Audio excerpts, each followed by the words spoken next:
I actually recently commented this story on another post here, because this woman's story sounded similar to my own. Turns out, at the time of both of our incidences, we lived right around the same area. Quite a scary coincidence. I decided to post it here as a few people in the comments seemed to like the read. It was 2019. I lived in a house with 2 other women. We were all early 20s. The house backed onto a park, more like an open lot, which was accessible through a main road. There was no playground or barbecue area or anything like that, just lots of thick grass and trees. The back fence to the house I lived in was only about waist high, and there was a tree on the right-hand side of the back fence obscuring about half the view over into the park. One night, I've showered up and got into my undies and a baggy top as it's the middle of summer. Suddenly, I hear the dog in the backyard going absolutely mad. My housemate wasn't home, and it was her dog. I fly out the back door and see his teeth out snarling towards the fence. He had caught possums back there before, so I got concerned there might be one in the tree. I approached to grab him by the collar to get him inside and away from the possum. As I grab him, I get a shiver and sense that something is not right. He's still going mad. I look up. There's a figure of a man, 5'10", just standing there in the dark on the other side of the fence, not saying a thing. I couldn't see his face either. I naturally jump and say, "Oh my goodness, I didn't see you there." He said nothing. He just stood there in a beanie and a jacket, staring. I used the dog in front of me to back into the house and locked everything and closed all the windows. I called my partner to come over as well. A couple of other things happened over the next month, but nothing significant. Just things like a popped security screen that could have happened from the wind, some computer parts on the lawn that could have been children, etc. Then one night, I get home from a friend's for drinks and dinner. It's late, about 10 p.m. We often left the back door open to let the dog come in and out. The dog was quite scary, so we never thought anyone would ever get close enough to the house. How naive. I go to the kitchen, which is next to the back door, which is wide open. I hear the dog barking in the backyard. Again, not so uncommon, so I make myself a drink before going out there to rally him back inside. Suddenly, I see a shadow to my right. That's correct. Inside the fucking house, rounding the corner from the back door into the kitchen. I freeze. I think to myself, what on earth is this man doing? It's summer and he's in a coat covering his entire neck, all the way to his wrists. And then the panic sets in. I back myself up to the counter to back away from him. I look down, and I see there's a knife in his hand. It's our kitchen knife, and the block is behind me, so now I'm aware he's already been in the house. This is not a robbery, as he had already come inside and had the chance to steal anything he wanted. There's a scuffle, where he pulled the rug from under my feet, and I hit my head on the counter as I tripped. I was unconscious, according to the time of the police call, for up to 5 to 6 minutes. The last thing I remember is the dog barking from behind him. Turns out the dog was too scared to attack, but was doing his best to scare him away. The police and detectives arrived but did nothing, as there was technically no break and enter, due to the door being wide open. This also meant it would be difficult to determine what he had touched. I also seem to recollect that he was wearing gloves, but I couldn't be sure. I did have defensive slash wounds to my hands, and some bruising. Nothing happened from it, and they just suggested I move and hope nothing happened again. I can't be sure if the man at the fence was the same man, but he was a shadow in the dark who watched the house for sure. We had a third housemate at one point who asked me for a cigarette once because she was stressed and can only handle methanols. I told her I don't smoke, and she said it must be the other girl. Confused, I said, "Neither of us smoke. What do you mean?" She had been picking up cigarette butts from outside the front and side door for nearly her entire stay. She never said anything because she decided it was something that bothered her but clearly not us, so she didn't mind doing it as it only bothered herself. She left very early to open a cafe before either of us other girls woke up, which is why we never saw them.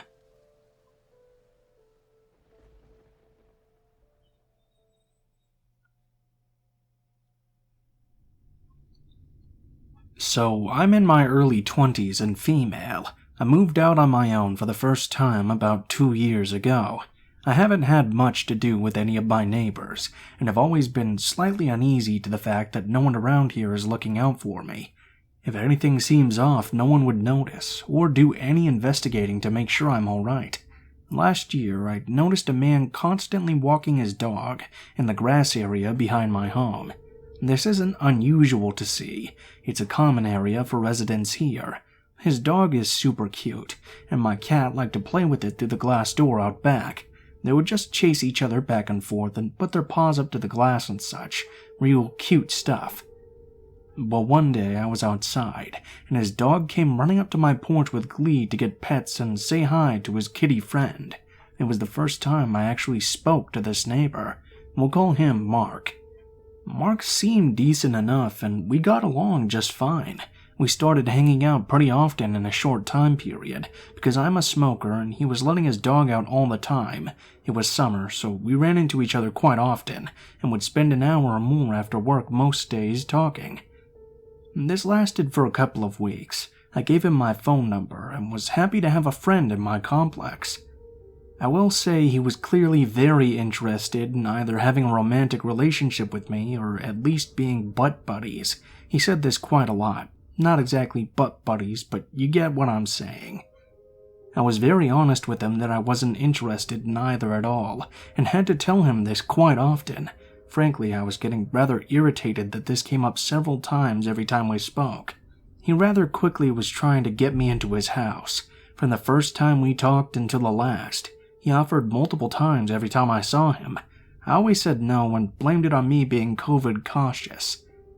He quickly got tired of that excuse and invited himself into my home as well. I always said no, though. One day he came out while I was smoking, with a bottle of wine and a couple of glasses, saying I had to try this stuff because it was delicious. Nearly instantly, I noticed that the seal was broken. It was a screw cap bottle, but it didn't seem like anything had been drunk. The bottle was still filled to the brim, which I also thought was a little odd because usually wine isn't filled to the tippy top like that. He pours a couple of glasses and doesn't drop a beat, telling me to take a drink.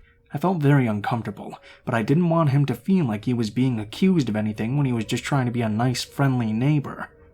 After all, he poured himself a glass of this very same stuff, right? Well, my mama raised me better than that, so I totally faked a sip and said it was good. After any sentence either of us said, he would again tell me to take a drink, so I told him I don't really drink, so I'm pacing myself. I did say that I noticed he hadn't drunk any, and to please go right ahead. He didn't reach for his glass right away, but in the middle of speaking he reached for his cup and knocked it over, spilling the wine into the grass. He brushed it off rather quickly, told me it's my turn to drink now. I countered, "But you still haven't drunk anything. You spilled yours. Why don't you pour yourself another glass? I don't like drinking alone." So he did.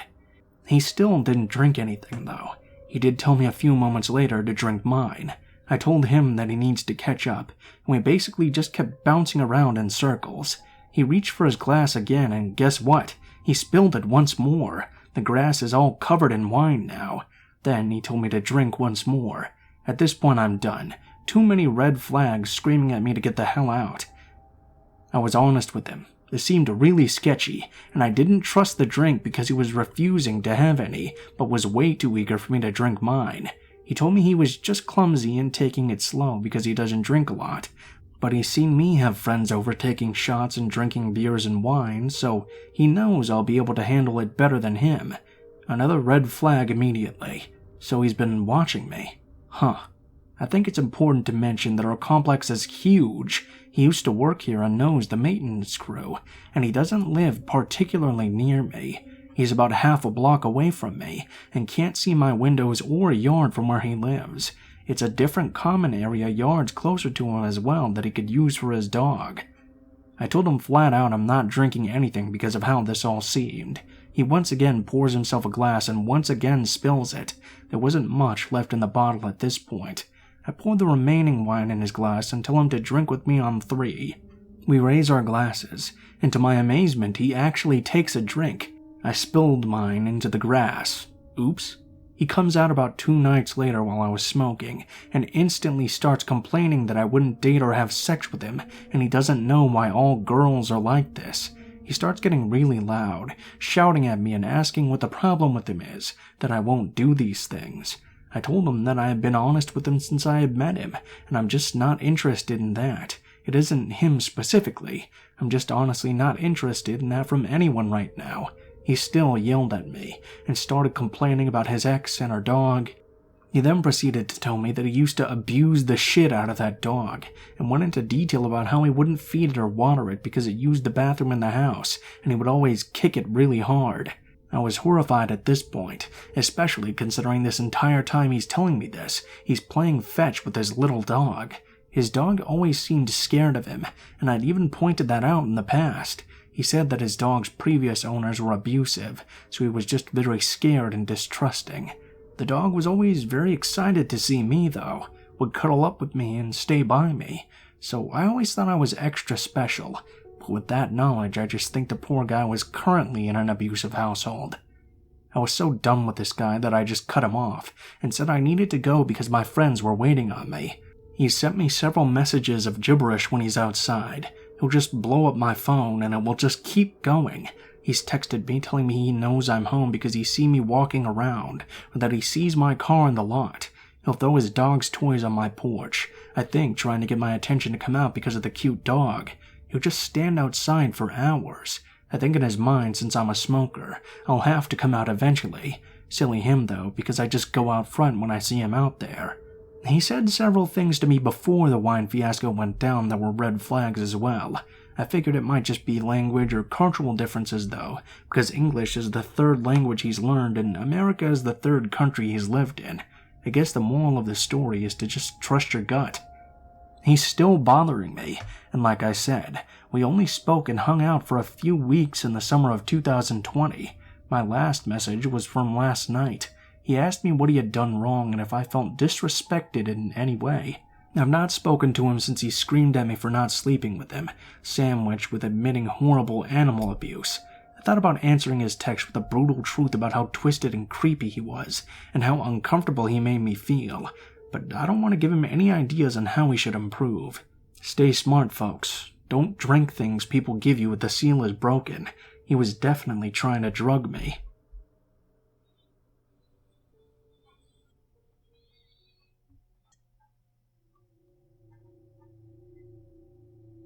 This happened a few hours ago, and I feel like I need to write it out to fully get over it.